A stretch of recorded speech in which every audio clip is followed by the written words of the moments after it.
Ciao, sono ancora io, Fabio. Spero vi ricordiate di me per il video sulle caratteristiche del nostro sistema a pressare. Oggi vi mostrerò quanto è facile installarlo.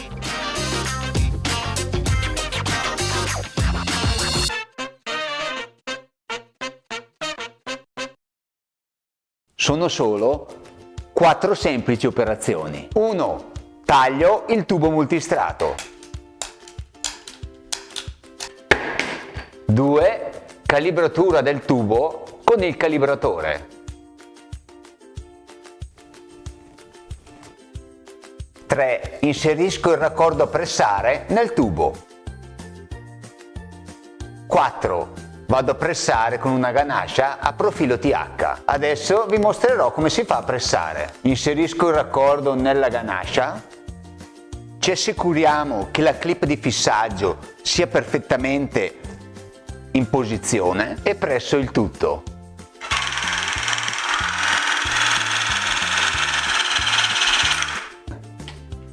Un gioco da ragazzi. E se avete paura di sbagliare, abbiamo trovato la soluzione anche per voi. Durante l'installazione controllate di aver inserito bene il tubo. Guardando questi forellini sulla bussola in inox dovete vedere il tubo nel foro.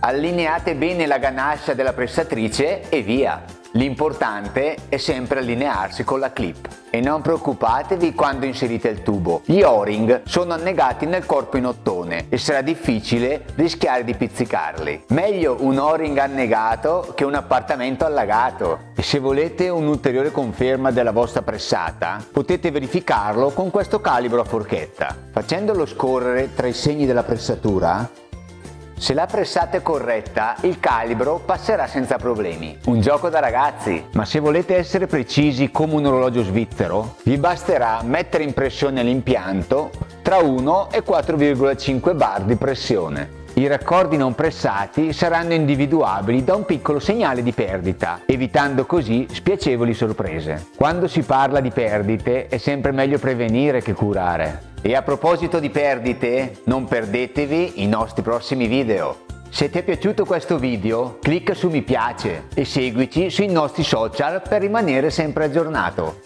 Un saluto da Fabio, ci vediamo alla prossima!